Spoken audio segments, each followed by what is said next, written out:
104.5 The Team, your home for New York sports. We're joined by one of my favorites, head coach Jim Fassel. Coach, we're watching this Giants team. They're currently 2-3. They're in last place in the division. Why do you think this team is struggling so much right now? Well, everybody wants to look at all the stats and what's going on and critique this and all that, play calling. There's only one stat, and it's the one that makes the most. I mean, it is every year it's the same. And they're turning the ball over. I mean, you cannot do that. I mean, right now, I'll tell you this: they're -7 in the turnover ratio. How does this sound as a team that are at the bottoms? Tampa Bay, New York Giants, Miami Dolphins, Carolina Panthers, and New York Jets. I don't think one of them has a winning record. No. Get rid of that. Losing the turnover ratio. It is amazing what the stats are. I think if you lose by -1 in a game, you got a 76% you won't win, and it just goes up to 80-something and 90-something. And they're -7. So, Coach, how do you fix that? Is that a drill thing? Is that a conversation thing? How do you, as a coach, how do you get your team to stop doing that?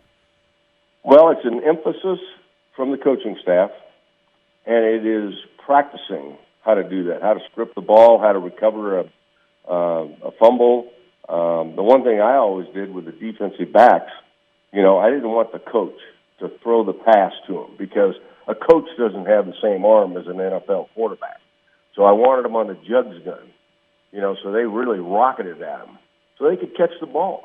I mean, it's offense and defense, it's drills, and then it's emphasis. I used to tell the guys every day, I want a drill with turnovers. Offense, about holding on to the ball, defense, recovering and intercepting the ball. I go back, when I first took the Giants job, we were the only team picked to dead last in the division. Everybody else got up out of the bottom. We were the only one.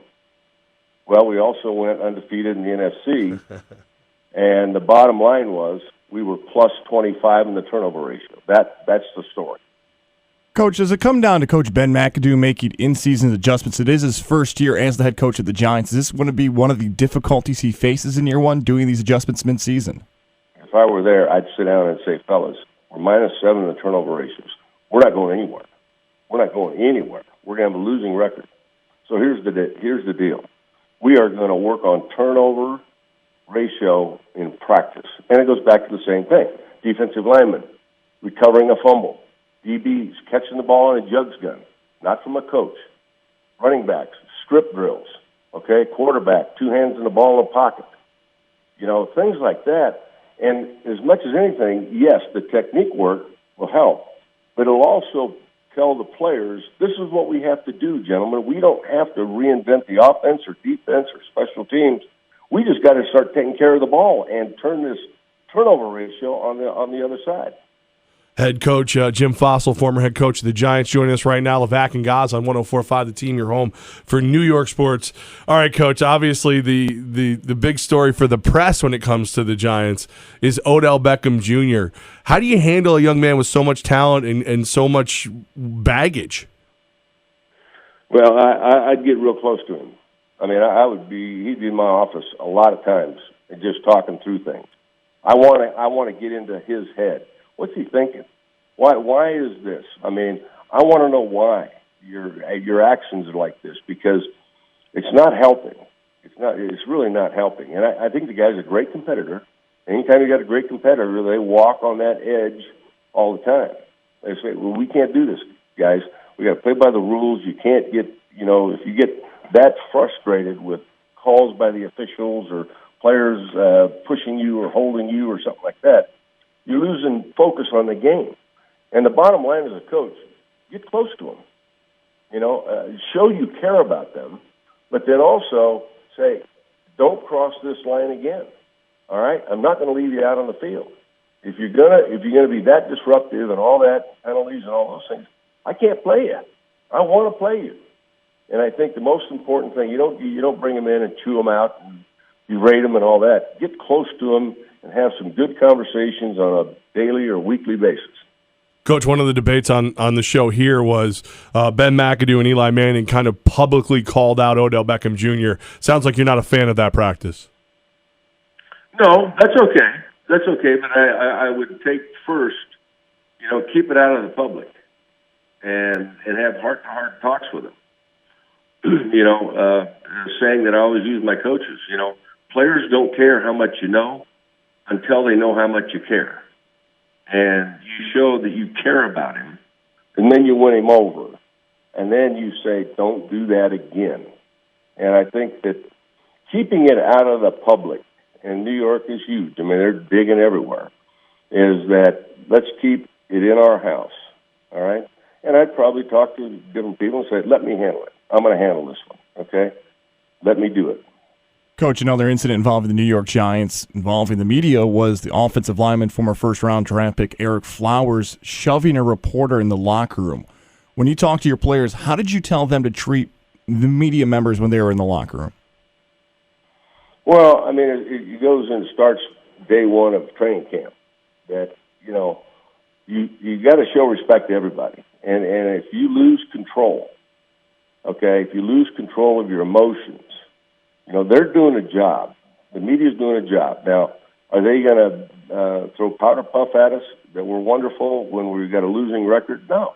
Everybody's tensions are high. And I think, that's the one thing. And again, I think Ben's a good coach. But when you make the transition from a coordinator to a head coach, it's a whole lot more than X's and O's. I mean, a whole lot more. And I remember talking to Bobby Bowden when I was down there looking at some players in Florida. And we just went in his office, shut the door, and we talked about coaching. And he said, the one thing you got to do when you make the transition from a coordinator to a head coach is realize that you have to sit down in a quiet space. The game plan's done. Let them go ahead and do all the work now. Put it in a game plan form and practice schedules and all that stuff. And sit there and say, what do I need to address this week with a team? How am I going to do this? Do I have a player that I need to pull into my office and set him down and talk to him? And you have to do that. And sometimes coordinators, they don't make that transition. All they do is they want to still draw up plays and put the game plan in and all that. And Bobby Bowden said to me, he says, if I don't sit down and figure out a philosophy and attack this week, mentally with my team, nobody else is going to do it. I've got to do it. And that's part of being a head coach. Former New York Giants head coach Jim Fassel with Levack and Goz on 104.5 The Team. So, Coach, it sounds like we're a couple, turnover drills and heart-to-hearts away from possibly righting the Giants ship. Not time to jump ship yet, right? No, it's not time to jump ship. I mean, that's the same time when we had the bad loss to Detroit, and it was ugly, and the media was all over it. Fire this guy, and fire that guy, and da. Well, I did some dramatic things at the time, but bottom line is, I stuck my neck out, and I knew my team would back me up, and we went 8 straight games to the Super Bowl. And so you have to be ready to take the bull by the horns. And in this situation, I think the most important thing is not the game plan. It's how are we going to approach this. And it is about acting professionally and whipping this -7 turnover ratio. It's not too late, but you got a lot of ground to make up. And we will not go anywhere if we continue to turn the ball over in a turnover ratio and -7 in the next 5 games. It won't work, guys. Yeah, Coach, let's talk about your son, John Fassel, who's an assistant coach for the L.A. Rams. Did he talk to you at all during that training camp time when HBO series Hard Knocks was following around his players and his coaches every step? Yeah, we had some conversation about it. And, all the years that I was at New York, they wanted to do that with us, and I said no every year. It's too much of a distraction. We work incredible hours, and when we get in a staff meeting, I want the position coach, that offensive line coach, to talk to me direct. This guy is not getting it done. He's not going to be able to play for us. Or this guy's really improving. Well, coaches aren't going to criticize people too much on that basis. They don't want it on TV that, hey, this guy's a jerk. So I never use it. And I think maybe for the Rams it was good this year because they moved to L.A. and they got a lot of TV exposure and all that. But I'm not a big fan of it because I think there's a difference. When I watch it a few times and I've watched it, it's not really what goes on. Jim Fassel with us, former head coach of the Giants. It's 104.5 The Team. So, Coach, I know you spend quite a bit of time in Vegas. The other team that's talking about moving is the Oakland Raiders.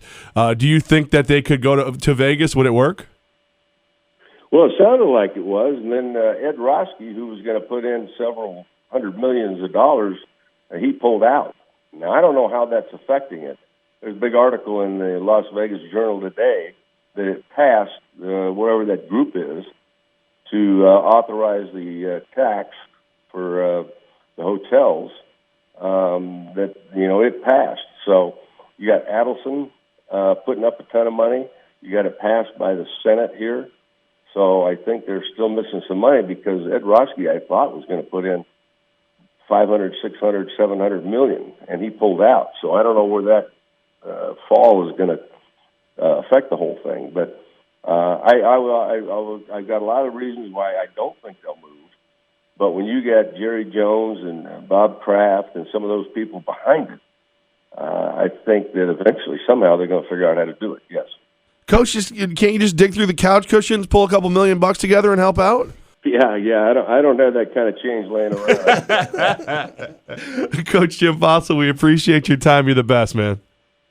All right, guys. Always good to talk to you.